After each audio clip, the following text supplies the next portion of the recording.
For centuries, the image of the Great Pyramid's construction has been shrouded in mystery and misconception. The sheer scale of the project, the precision of its construction, and the advanced knowledge required to build it have captivated and puzzled historians and archaeologists alike. Hollywood has shown us the Great Pyramid, often depicting its construction as a brutal endeavor. These cinematic portrayals have deeply influenced our understanding of how this colossal structure came to be. As the work of countless slaves toiling under the relentless sun, their bodies pushed to the absolute limit. The narrative of forced labor has become inextricably linked with the pyramids.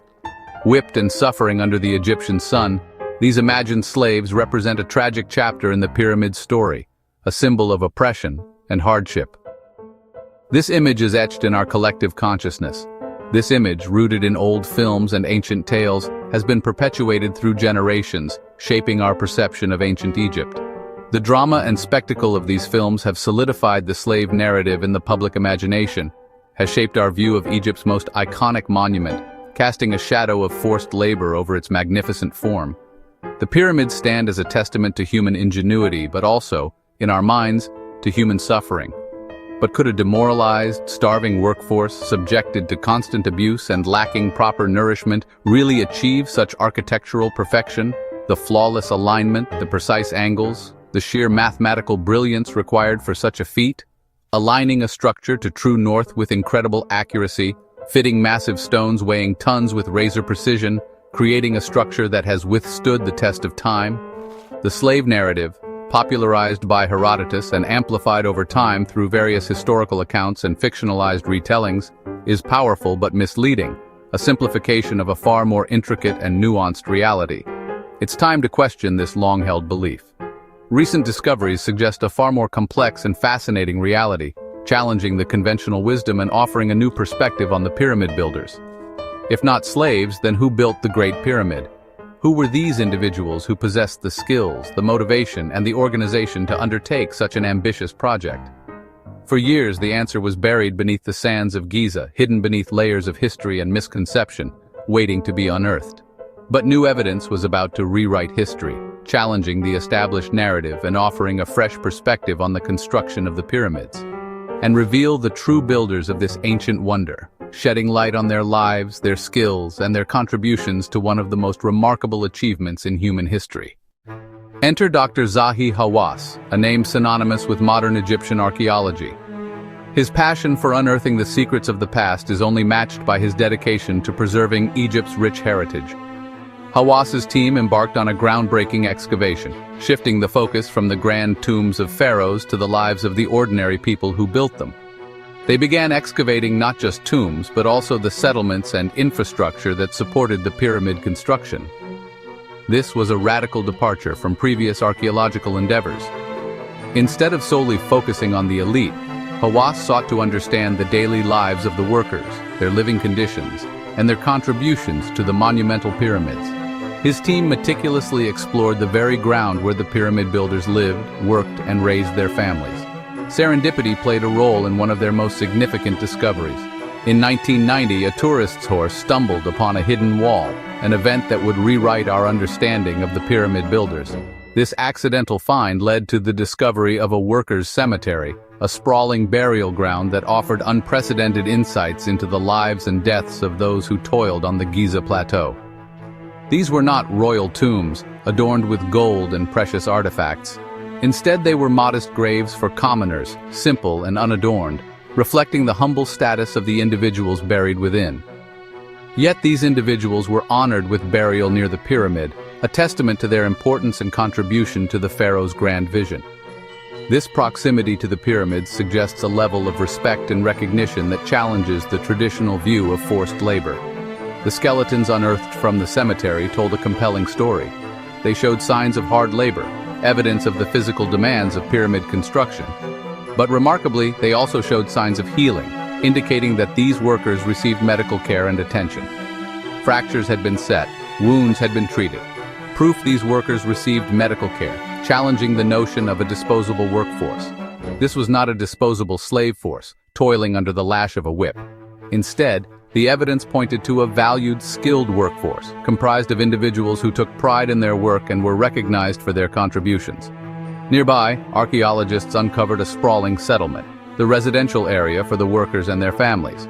Within this settlement were bakeries, essential for providing sustenance to the workforce.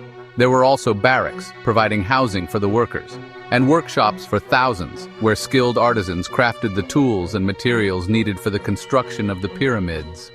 Tools, pottery, and animal bones, discarded remnants of daily life, painted a picture of a well-fed, organized community, a society that thrived alongside the construction of the pyramids. The evidence was clear. The archaeological finds spoke volumes about the true nature of the pyramid builders. The pyramid was built by a dedicated, respected team, skilled laborers who were compensated for their work and treated with dignity. Not by slaves, but by free men and women who contributed to one of the greatest architectural achievements in human history. The most compelling evidence lies inside the Great Pyramid itself, in hidden chambers above the King's Chamber. Here, ancient graffiti, scrawled in red ochre, names the work gangs, the friends of Khufu, the drunkards of Menkaura. These informal, even playful names reveal camaraderie and pride, not oppression. The graffiti details teams, dates, and work sections, showing a highly organized workforce. Slaves don't sign their work or name their crews after the pharaoh. These were skilled Egyptians, proud of their contribution to a national project. The pyramid was their legacy, not just the king's. This evidence flips the old narrative. The builders were respected craftsmen, not slaves. The workers' cemetery south of the Great Pyramid offers an intimate look at their lives. Burial so close to the pharaoh's tomb was a rare honor, reserved for respected members of society. The tombs were carefully built with burial goods and statues depicting bakers, craftsmen, and foremen. Inscriptions revealed job titles: Inspector of the Craftsmen, Overseer of Masonry, showing a clear hierarchy. These were paid professionals, proud of their work and status.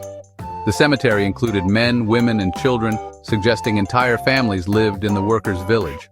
Women held titles and roles, painting a picture of a thriving, multi-generational community.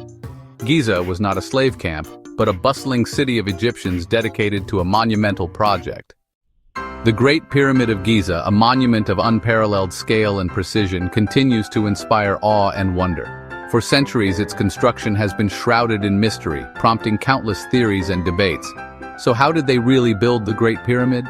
What were the methods, the tools, and the organizational strategies that allowed the ancient Egyptians to achieve this seemingly impossible feat? The journey of each block began in nearby quarries, located along the banks of the Nile. These quarries were the lifeblood of the project, providing the vast quantities of stone needed to construct the massive structure.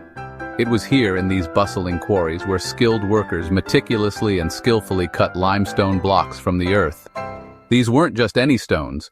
They were precisely shaped and sized to fit perfectly within the pyramid's design. Their primary tools were surprisingly simple, yet remarkably effective. They employed techniques like using wooden wedges, driven into cracks and then soaked with water. As the wood expanded, it would split the stone along the desired lines. Once freed from the quarry, these massive blocks were hauled on sturdy wooden sleds. These sleds were the primary mode of transportation, allowing workers to move the heavy stones across the uneven terrain. The path they took was often a specially prepared causeway, a raised road designed to facilitate the movement of materials. To further ease the burden, workers poured water on the sand in front of the sleds, effectively reducing friction and making the task of pulling these enormous blocks significantly easier. This seemingly small detail, the application of water to sand, was a simple yet brilliant trick that showcased the ingenuity of ancient Egyptian engineers. While the bulk of the pyramid was constructed from locally sourced limestone, the outer casing and certain internal features required more prestigious materials like gleaming white limestone and durable granite. These materials, often sourced from distant locations, were carefully loaded onto barges and floated down the Nile River, the lifeblood of Egypt, towards the construction site. For years, it was believed that a single, massive ramp was constructed to raise the blocks to their final positions. However, instead of relying solely on a single massive ramp, which would have been an enormous undertaking in itself, experts now believe a more sophisticated and efficient system of ramps was employed. This system likely involved external ramps for the lower levels of the pyramid, allowing for the initial stages of construction to proceed at a rapid pace. As the pyramid grew taller, internal corkscrew ramps, winding their way through the structure, were likely used to lift blocks to the upper reaches. This combination of external and internal ramps allowed for a continuous flow of materials and a more manageable workload. The workforce itself was meticulously organized and divided into teams, each responsible for specific aspects of the construction process. These teams weren't just working side by side, they were often encouraged to compete with one another, fostering a sense of camaraderie and driving them to achieve even greater efficiency. The construction of the Great Pyramid was a testament to the power of organization, innovative engineering, and effective teamwork. Through careful planning and coordinated effort, they were able to place a new block every few minutes, a remarkable pace considering the size and weight of the stones. Ultimately, the construction of the Great Pyramid was a feat of project management, a triumph of logistics and human collaboration, rather than simply a display of brute force. And so, the pyramid rose, block by block, a testament to the ingenuity and determination of the ancient Egyptians. It was through their skill, their unwavering coordination, and their innovative spirit that they were able to create one of the most enduring wonders of the ancient world. Life for the pyramid builders was surprisingly good. Excavations revealed massive bakeries, fish processing, and livestock pens, evidence of a high-protein, high-carb diet. Workers ate beef, a luxury in ancient Egypt, and drank thick, nutritious beer. Barracks housed thousands, while overseers and craftsmen lived with their families in permanent homes. This was a city with a purpose, run on a system of national service called corvée. Farmers contributed labor during the Nile flood in exchange for food and care. Building the pyramid was a civic and religious duty, not slavery. The workers were honored, well-fed, and part of a national mission. Modern technology has unlocked new secrets of the pyramid. The Scan Pyramids project uses muography, tracking cosmic particles, to peer inside without disturbing a stone. In 2017, this revealed the Big Void, a massive hidden cavity above the Grand Gallery. Its purpose remains a mystery, structural or something more.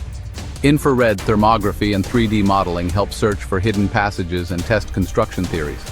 This fusion of archaeology and science is revolutionizing our understanding. The pyramid's mysteries are closer to being solved than ever before. Deep within the Queen's chamber, two narrow shafts have long puzzled researchers. In 1993, a robot discovered a limestone door with copper handles in the southern shaft. A decade later, a new robot drilled through, only to find another sealed door. The purpose of these shafts and doors remains unknown, spiritual pathways or hidden chambers. With the discovery of the Big Void, new robots are being designed to explore further. The next mission will send micro-robots through the shafts to investigate what lies beyond. Theories abound. Could this be the real burial chamber of Khufu? Whatever is found, it promises to be a historic moment in pyramid exploration. All the evidence, tombs, graffiti, settlements, and scans, paints a new picture of the Great Pyramid's construction. The myth of slave labor is finally put to rest. The real story is one of national pride, organization, and ingenuity. Skilled Egyptians, honored and cared for, built this wonder as a community. Their names and lives are now known. The Friends of Khufu, the Drunkards of Menkaure, families who lived and worked at Giza. As new discoveries await, the pyramid stands as a testament to what people can achieve together. The true legacy